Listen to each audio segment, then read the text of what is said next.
네, 오밤중의 뉴스 함께하고 계신 지금 시각 1시 1분 지나고 있습니다. 자, 세 번째 주제는요. 오늘 제가 이 시간을 통해서 꼭 말씀드리고 싶은 사안입니다. 이재명 대표를 담당한 판사, 이재명 담당 판사는 왜 사표를 냈나입니다. 자, 여러분들 최근에 일부 보도를 보셨으면 아실 겁니다. 이재명 대표의 선거법 관련 사건을 담당하는 판사가 사표를 냈다는 소식이었죠. 그동안 이 사건을 잘 처리를 해왔던 것으로 그나마 비교적 공정하게 사건을 처리해 오지 않았느냐라는 평가를 받는 판사였는데 갑작스럽게 사표를 내는 것을 보고 여러 가지 얘기들이 떠돌고 있습니다. 가장 많이 떠도는 얘기가 뭐냐면 혹시 외압을 받은 게 아니냐, 혹시 검찰의 위협을 받았던 거 아니냐, 뭐 그런 얘기도 있습니다. 실제로 이 판사가 사퇴할 무렵에 보도가 하나 나온 게 있습니다.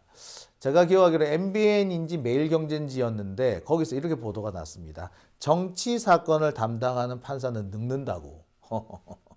만신창이가 된다. 그런 기사가 같이 났었어요.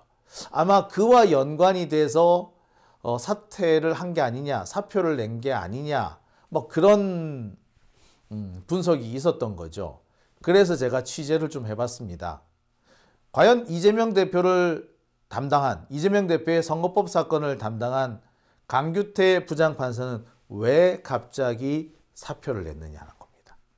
지금부터 보여드릴게요. 자, 강규태 부장판사는요, 연수원 31기인가 그래요. 아직까지 갈 길이 창창한 사람입니다. 그런데 이 판사가 갑자기 이번에 사표를 냅니다. SBS가 단독을 해. 요새 SBS가 윤석열 정권한테 많이 두들겨 맞더니 요런 거는 또 참 빠르네요. 자, 뒤이어서 나오는 보도가 뭐다? 이재명 선거법 위반 담당 판사 사표. 총선 전 선거 힘들 듯. 아니 얘들은 총선 전이라는 걸 왜 이렇게 강조하는지 모르겠어요. 솔직히 이 사건요, 총선 전에 판결이 날 수가 없었어요. 왜? 증인이 너무 많아. 그 증인에 대해서 다 들어봐야 돼요, 증언을. 그리고 이 증언을 가장 많이, 증언을 하는 시간, 증인 시간을 제일 많이 잡아본 게 누구? 유동규야. 유동규가 나와서 쓸데없는 소리 엄청 많이 했거든? 그 덕분에 시간이 되게 많이 늘어진 거예요. 그런데 자꾸 재판 빨리 끝내래. 그럼 유동규 말만 듣고 그럼 재판 끝내야 되나? 유동규 말만 믿고 그럼 재판 끝내야 돼? 증인이 50명이 넘어요. 50명 그 사람들 불러서 재판 그 증인을 들으려면요, 하루에 2명을 한다고 해도 25번 재판을 열어야 됩니다. 일주일에 한 번 재판쯤 솔직히 못 열거든요. 그래서 격주로 열고 있어요. 한 달에 2번. 그러면 며칠 걸린다? 예, 1년 내내 걸린다는 얘기예요. 한때 일주일에 한 번씩 재판을 열기도 했는데 다른 대장동 사건이 엮이면서 더 이상 재판을 그렇게 자주 열지를 못하는 거야. 격주로 열었어. 그러면은 하루에 2명씩 증언을 듣는다고 해도 50명이면 25번을 열어야 되고요. 한 달에 2번씩 한다고 하면은 1년 내내 재판을 해야지 겨우 끝날까 말까입니다. 근데 여기 아까도 말씀드렸듯이 유동규가 뜩 들어와가지고 지가 하루 종일 잡아먹기도 하고요. 2번씩 재판에 들어와서 증언하기도 하고요. 뭐 그랬었어. 그러다 보니까 시간이 무한정 길어지는 거 당연한 거 아니었습니까? 그런데 재판을 질질 끈다고 되게 욕을 하고요. 뭐라 그랬어. 압박이 되게 많았던 모양이에요. 이 TV조선 이런 놈들이 총선 전 선거 힘들 듯. 원래 힘들었어. 안 나와요. 총선 전에 사실 선거 나오기 어려웠습니다. 근데 지금 검사들도 그렇고 이 적폐 수구 조중동도 그렇고요. 계속해서 총선 전 선거 이렇게 노래를 불러요. 왜 그런 줄 아세요? 이재명 대표한테 조금이라도 불리한 판결이 내려져 가지고 총선에 영향을 미치겠다. 즉 민주당을 총선에서 패배하게 만들고 싶다. 이건 거지. 이 선거 나오면 이거 가지고 선거 분위기 뒤집어 놓겠다는 거죠. 뭐가 됐든 간에 이걸로 꼬투리를 물고 늘어지겠다는, 판결이 어떻게 나오든 간에 물고 늘어지겠다는 거지. 아마 이 판결 나오면은 또 이낙연 설칠걸? 그런 식으로 해가지고 선거를 지들이 유리한 방향으로 끌고 가겠다 이거겠죠. 또 있습니다. 총선이 끝나고 난 다음에 선거가 나게 될 경우에는 무슨 문제 생긴다? 예. 총선 이후에 달라진 정치 지형이 재판에 영향을 미치게 됩니다. 대한민국 법원은요, 법리로 판단하는 게 아니고요, 눈치, 정치적인 분위기로 판단을 합니다. 선거가, 총선이 끝나고 난 다음에 바뀐 그 정치 지형이 있죠. 그거를 법원이 막 뒤집지는 못하는 거야. 그러니까 어떻게 한다? 그때쯤 되면 이재명한테 상당히 유리한 판결이 날 수밖에 없는 거지. 그러니까 그러니까 검사들은 무슨 일이 있더라도 총선 전에 결판을 내려고 했던 겁니다. 그래서 이재명한테 안 좋은 결과를 내서 민주당의 총선을 실패하게 만들고, 민주당이 총선에서 패하게 만들고, 아울러 총선 전에 결론을 내야지 판사고 언론이고 가스라이팅 해놓는 그 효과가 나는 거죠. 하여튼 그러겠다는 거였어요. 그런데 판사가 말을 안 듣네. 얼마나 괴롭혔을까? 예, 엄청 괴롭혔대요. 장난이 아니래요. 이 사람이 잠을 못 자는 수준이었답니다. 그리고 되게 억울해했대요. 그리고 이런 압박이 최근 조희대 대법원장이 들어오고 난 다음에 엄청 심해졌답니다. 재판에 외압을 행사한다는 거죠.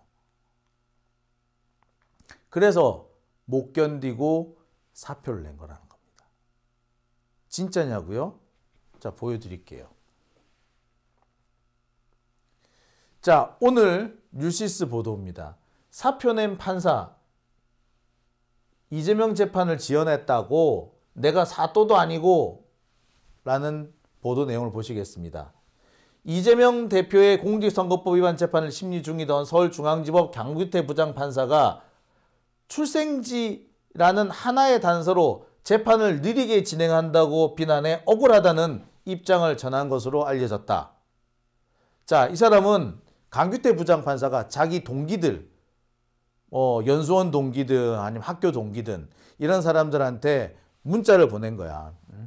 야, 내가 그동안 되게 힘들었다. 진짜 사람을 이렇게 달달 괴롭히냐. 아, 내 출신이 전라도라고. 그래, 내가 전라도 출신이라서 이재명 봐주고 있다. 그래, 재판을 질질 끌고 있다. 이런 식으로 세상에 사람을 괴롭히더라고. 내 도저히 참다 못 참아서 이거, 그래서 내가 관두는 거야. 내가 상경한 지 30년이 넘었고 지난 정권에 납부한 종부세가 얼만데 내가 조선시대 사또도 아니고 증인이 50명 이상의 사건을 어떻게 처리하라는 거냐 라고 동기들한테 밝혔다는 거예요. 그 동기 중에 누가 있느냐? 최진영 변호사가 있어요. 이게 최진영 변호사가 사실 보수 아주 좀 이 사람도 좀 극보수잖아. 이 사람이 이 강규태 부장판사의 이 문자를 받고 공개를 한 거죠. 자, 여기서 뭘 알 수 있습니까? 재판 늦게 진행한다고 빨리 끝내라고 엄청나게 압박을 받는다는 거죠. 자, 이런 압박을 강규태 부장판사만 받았을까요? 다른 판사들은 안 받았을까요? 이거 심각한 문제입니다. 판사가 재판을 진행하는데 재판에 외압을 행사하는 자들이 있는 거죠. 자, 판사가 재판에 외압을 받는 경우는 누굽니까? 예, 법원 상층부예요. 그 법원 상층부, 그게 누구냐? 현재로서는 조희대 대법원장입니다. 그래서 제가 조희대 대법원장 같은 새끼를 앉히면 안 된다고 한 거예요. 그 박용진 의원, 이 진짜 쥐뿔도 모르는 게, 이 정도면 괜찮다고, 이념적으로 보수라도 이 정도면 괜찮다, 공정하다고, 그래서 통과시켜 준 거 아니야. 그런데 보세요. 당장 어떤 문제가 생기는지 멀쩡한 판사가 외압을 받아서 사표를 내는 상황이 벌어졌잖아요. 박용진 의원은 책임을 져야 돼요, 이제. 박용진 의원은요, 그 양반은 수박이기 때문에 공천을 못 받는 게 아니라 법사위를 하면서 싸질러 놓은 똥이 많기 때문에 물러나야 되는 거예요. 왜 자꾸 극보수, 극우 꼴통인 사람들을 그 자리에 앉힐 수 있도록 이종석 헌법재판소장이나 조희대 대법원장 왜 오케이 통과시켜 줍니까? 그 결과 이런 판사 피해를 보잖아. 니 같은 놈들 때문에. 진짜 쥐뿔도 모르는 게 어디서 이 로비나 받아가지고서는 말이야. 자, 보세요. 이런 피해자가 생깁니다. 아유, 뭐 겨우 이런 기사 하나 가지고 너무 오버하시는 거 아니에요? 라고 말씀하시는 분이 있을지도 모르겠습니다. 그래서 또 하나 준비를 했습니다. 자, 이른바 펀앤마이크 정규재인가 하는 사람이죠. 예, 그 사람이 운영하는 이 사이트에 며칠 전부터 계속 이런 기사가 났습니다. 조희대가 꺼내던 천대엽 카드, 이재명 재판 지연 꼼수 막는다 라고 하면서 뭐라고 하고 있느냐. 자, 여기에 나오는 가장 치명적인 얘기를 하나, 결정적인 증거를 제가 하나 보여드리겠습니다. 자, 보세요. 자, 조희대가 꺼내던 천대엽 카드, 이재명의 재판 지연 꼼수 막는다 라고 하면서 뭐라고 쓰고 있느냐. 재판을 지연시킨 대표적인 판사로 강규태 부장판사를 꼽는다. 자, 강 부장판사는 이 대표의 흉기 피습을 명분으로 또 재판을 연기했다. 재판을 마무리지 않고 떠나가겠다는 의지를 노골적으로 드러냈다. 라고 정말 아주 선정적으로 비난하고 있죠. 이거는 이 정규제의 이야기일 수도 있으나 이게 극우, 우리 사법부를 장악하고 있는 극우 집단에서 그동안 떠돌았던 얘기예요. 야, 이 강규태 부장판사 이 사람이 재판을 지연시키고 있어. 이 새끼 전라도라 그러더니 그 일부러 재판 지연시키는 거 아니야? 이재명 파주려고? 라고 한 거예요. 그러면서 사실인지 아닌지 확인도 안 하고 얘 걔 그렇다며. 그렇게 뒷담화를 깐 겁니다. 그런 얘기가 몇 번만 돌아보세요. 사람 견디나. 여러분 같으면 그런 상황에서 재판할 수 있겠어요? 아니, 여러분은 그렇게 말도 안 되는 얘기 가지고 뒷담화, 직장에서 뒷담화가 돌면은 견디실 수 있겠습니까? 못 견딘 거예요. 그러고 나간 거야. 그래서 야, 나 판사 그만할랜다, 야. 자, 여기서 끝나면은 다행이죠. 뭐라고 또 나오느냐? 이슈 저격, 이재명 공직선거법 강규태 판사, 재판 엉망으로 위법 진행, 징계받을 사람이 사퇴. 차, 그러면서 뭐 강규태 판사 사법지원 철퇴받을까 도망간 것. 자, 이 보도 내용을 보세요. 이것만 봐도 이 극우 세력들이 이 강규태 부장판사를 오래전부터 엄청 괴롭혔구나라는 거를 쉽게 알 수 있는 거 아닙니까? 그쵸? 여러분들이 보시기에도 야, 이런 기사가 날 정도면 얼마나 보이지 않는 곳에서 이 사람을 괴롭혔을까? 보이는 곳에서 이렇게 할 정도면 보이지 않는 곳에서는 얼마나 괴롭혔을까? 눈에 확 들어오지 않습니까? 한마디로 말해서 학교 폭력 같은 거였던 거예요. 못 견디고 나가는 거지. 이런 상황을 조장하고 있는 자가 누구다? 조희대 대법원장인 겁니다. 이 조희대 대법원장 통과시켜주면 안 되는 거였어. 얘가 통과되니까 이 법원 안에 있는 극우 세력들이 설치는 겁니다. 여러분 잘 모르셔서 그러는 건데, 잘 모르시는 분들 많으실 것 같은데, 법원에는요 극우 인사들이 훨씬 많아요. 지금까지 알려지기로는 뭐 우리법연구원이 국제인권법연구원이 이렇게 진보 진영 인사들만 있는 줄 알지? 아니요. 걔네들도 진보 아니야. 걔네들은 중도 정도밖에 안 되고요. 그 사람들 빼고 나머지는 다 상당히 오른쪽에 있는 많이 극단적인 수구 집단이에요. 이 사람들이 그나마 판사라고 그동안 좀 점잔을 뺀 게 있었는데 최근 들어서는 이게 점잔 빼는 걸 안 해. 그러면서 대놓고 자기 입맛에 안 맞는 애들이 있으면 밟아. 그러면서 저 새끼는 빨갱이라서 저래. 저놈 저거 전라도 놈이라서 저래. 라는 거예요. 강규태 부장판사 그 피해를 받은 겁니다. 아, 나 정말 이런 얘기 들을 때마다 화딱지나. 나 경상도거든? 나 부산이거든? 조상 대대로 경상도에서만 살아왔거든? 근데 진짜 열받아요. 사람 지역 가지고 이렇게 하니까 야, 그럼 나는 뭔데? 나는 경상도인데 왜? 왜? 나는 왜 빨갱인데? 나 진짜 아우 씨. 참 이게 정말 열받습니다. 제가 옛날에 벌써 몇 년 전입니다. 대한변호사협회에서 발행하는 대한변협신문에 기고를 하나 한 게 있어요. 그때 제가 쓴 제목이 뭐냐면 김희수 헌법재판관을 위한 변명이었어요. 그러니까 김희수 헌법재판관이 당시에 그 통진당 사건에서 소수 의견 내고 또 전교조 사건에서 소수 의견 내고 이랬던 분이에요. 상당히 진보적인 판단을 많이 하셨던 분인데 이 사람에 대해서 뭐라고 나오느냐. 저 새끼 빨갱이야. 저 새끼 전라도라서 빨갱이야. 그런 얘기도 엄청 많았어요. 그래서 제가 그 사람을 옹호하는 글을 대한변협신문에 실은 거예요. 근데 첫 문장이 뭔지 아십니까? 나는 경상도 출신이다. 어머니도 아버지도 경상도고 할아버지 할머니 외할아버지 외할머니 다 경상도다. 조상 대대로 경상도에서만 살았다. 나 안동장씨다. 조상이 안동에서 살았다고. 그리고 그 이후로 계속 경상도에만 살았다. 조상 대대로. 제가 확인을 해봤거든요.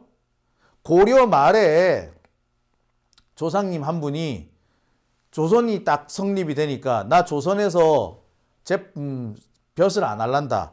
내 아들들도 조선에서는 내 자손들은 절대 조선 왕조에서는 벼슬 하지 마라 라고 해서 아들들이 다 벼슬을 내려놓고 지방으로 뿔뿔이 흩어져요. 그 중에 제일 막내 아들이 경남 남해군으로 당시 내려갑니다. 다른 아들들은 뭐 평양에 남은 사람, 그 이천에 남은 사람 막 이렇게 많은데 제 할아버지는 조상 할아버지는 나는 이왕 벼슬 안 할 거고 지방에 내려갈 거면 저 멀리 내려갈란다 라고 해서 경남 남해로 내려온 겁니다. 그때 그래 조선 왕조가 시작될 그 무렵부터 지금까지 저희 친인척들 거기 다 계세요.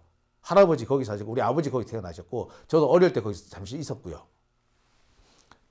외할머니 외가족도 마찬가지예요. 외가족도 경남 남해예요. 조상 대대로 경상도에만 살아왔다고 친가 외가다 할 거 없이 그런 내가 그 얘기를 쓰고요. 한참 쓴 다음에 그 뒤에 김희수 재판관을 위한 변명을 썼습니다. 왜 그런 줄 아세요? 내가 김희수 재판관에 대해서 옹호하는 글을 쓰면 임마 이것도 전라도 아니냐? 라고 할까봐 나 경상도다. 그 얘기 하려 또 했던 거예요. 왜 그런 얘기를 하고 살아야 됩니까 우리가? 옳은 얘기를 해야 되는데. 아니 그러고 이재명 대표만 해도 경북 안동 출신 아니야? 근데 이런 비이성적인 공격이 대한민국 사법부에서 일어나고 있다고요. 이런 일들이 조희대 대법원장 들어간 다음에 더 심해졌다고요. 그래서 조희대 같은 놈을 대법원장에 앉히면 안 되는 거였다고. 지금 민주당 법사위원 하시는 분들 책임지셔야 돼요. 예? 박범계 의원님, 예? 소병철 의원님, 책임지세요. 예? 박용진만 잘못한 게 아니라 당신들로 잘못한 거야. 어? 아유, 씨. 도대체 진짜 뭐 받아먹고 걔를 이게 알잖아요. 조이대가 얼마나 수구 꼴통인지. 근데 이를 딱 앉혀놓는다고? 그러니까 이런 일이 벌어지잖아요. 엉뚱한 사람이 피해를 보잖아. 예? 참, 진짜 속에 천불이 나서. 자.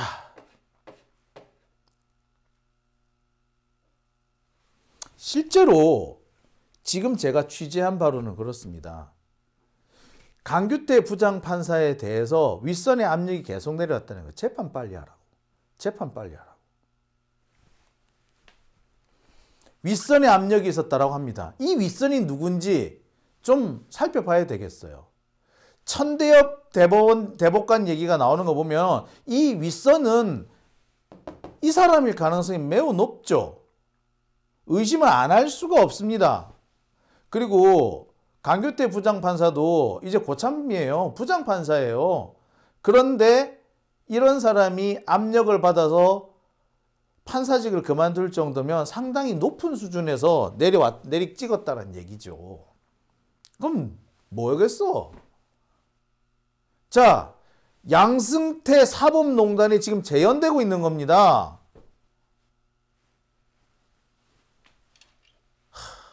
그래서 그 결과 이런 문제들이 생긴 겁니다. 자, 이런 얘기가 있습니다. 미국 같은 경우는요, 재판 관할권을 놓고 분쟁이 벌어집니다. 재판을 어디에서 받느냐에 따라 가지고 그 재판의 결과가 달라진다는 거죠.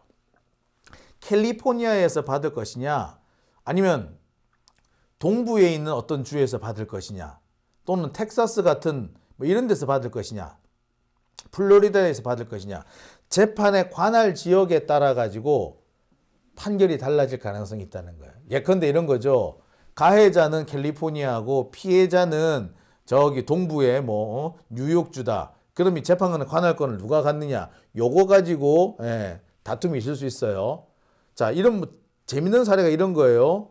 원고는 캘리포니아, 피고는 뭐 뉴욕주, 그 다음에 사건의 발생지는 플로리다. 자, 그러면 재판 관할권이 세 군데가 다 가져요. 그럼 이 중에 누가 재판 관할권을 가질 것이냐? 분쟁이 생길 수밖에 없겠지. 그래서 이 재판을 어디에 먼저 가져갈 거냐 가지고 상당히 많은 논란거리가 생깁니다. 그리고 그것이 결과를 바꿀 수도 있어요. 그게 미국의 사법 시스템입니다. 더군다나 미국은 뭐도 있다? 각 주 법원이 있나 하면은 연방 법원이 또 따로 있죠. 그래서 1심을, 2심을, 3심을 어디로 가져가냐에 따라 완전히 또 내용이 틀려질 수가 있어요. 자, 미국은 이렇게 관할권, 어느 법원에 가지고 가서 재판을 받을 것이냐가 재판의 결과를 좌우한다고 했죠. 우리나라는요, 판결이 나는 시기에 따라서 재판 결과가 바뀔 수 있습니다. 선거 전에 나느냐, 선거 후에 나느냐에 따라 가지고 재판 결과가 바뀌어요.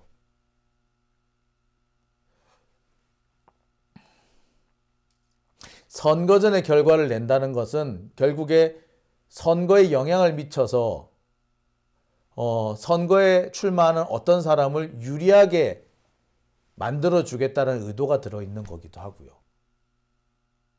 지금 그런 일들이 대한민국에서 벌어지고 있는 겁니다. 이재명 하나 죽이려고 대한민국 사법부가 다 동원되고 있는 겁니다. 그리고 그 희생양이 지금 하나 나온 거죠. 이거 그냥 넘어갈 문제 아니에요. 심각한 문제인 겁니다.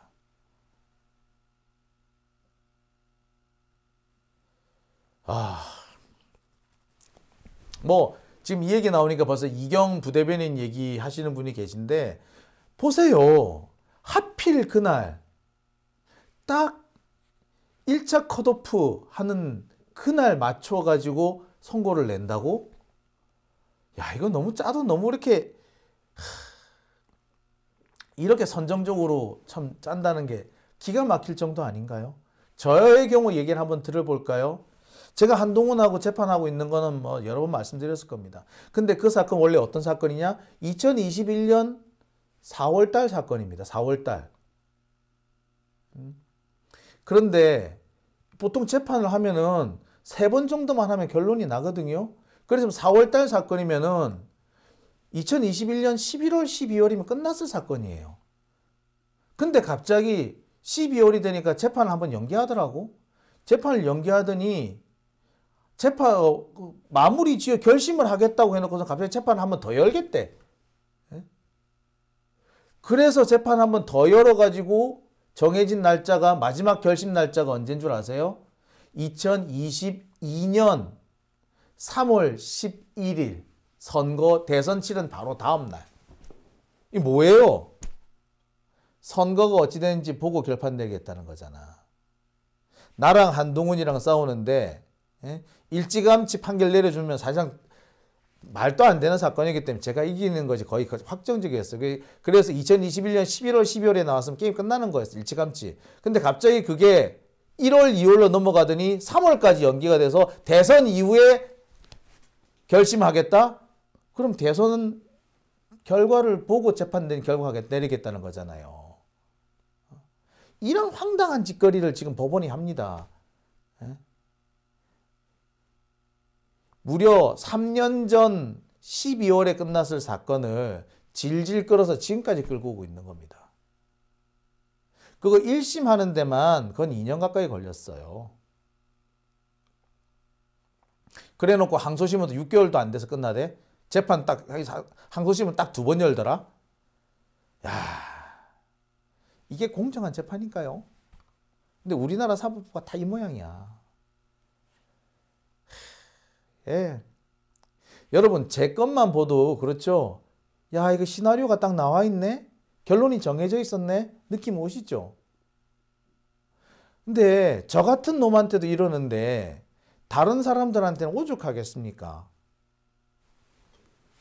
그리고 이 과정에 핵심적인 역할을 하는 사람들이 조이대 같은 자들인 거예요. 천대엽 같은 자들인 겁니다. 그들의 입맛에 안 맞는 판사가 내쫓겨져 나가는 거예요. 지금 대한민국은요, 수구 적폐들이 자신의 입맛에 안 맞는 사람들이 그 판사를 못하게 하고 검사를 못하게 하고 경찰을 못하게 하고 공무원들 못하게 하고 기자를 못하게 만드는 그런 일들이 벌어지고 있는 겁니다. 지들 입맛에 안 맞는 사람들이 이른바 사회적으로 선호되는 직업을 갖지 못하게 하고 이들이 더 윗선으로 진출하는 거 막겠다라는 거예요. 이런 거 보고 카르텔이라 그러지 않습니까? 우리나라의 카르텔은 수구 적폐 카르텔이에요. 자, 한동훈이고 윤석열이고 툭 하면은 패거리 하는데 웃기지 말라 그래. 그거는 패거리가 아니라 단합이라고 그래요. 약자들의 단합. 니들은 약자들의 약자들의 단결을 패거리라고 말하는지 모르겠는데, 그래서 노동조합도 패거리로 보이는지 모르겠는데, 진짜 패거리는 니네들이라고. 카르텔은 니네들이라고. 약자들이 단결한 걸 보고 카르텔이라고 말하는데, 그럼 니들은 뭐냐고. 아이고. 참 어처구니가 없습니다. 정말 약자들의 단결을 카르텔이라고 말하는 자들, 저들의 머릿속에는 뭐가 들어있는 걸까요? 약자들은 뿔뿔이 흩어져서 각계격파를 당해야 되는데 이것들이 시건방지게 단결을 해? 이런 카르텔! 이런 거죠.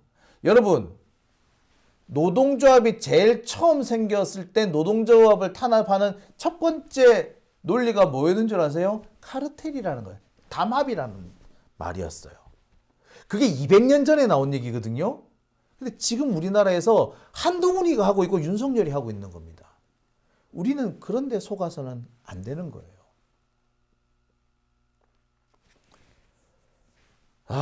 답답합니다. 아우. 자, 오밤중의 뉴스 함께하고 계십니다.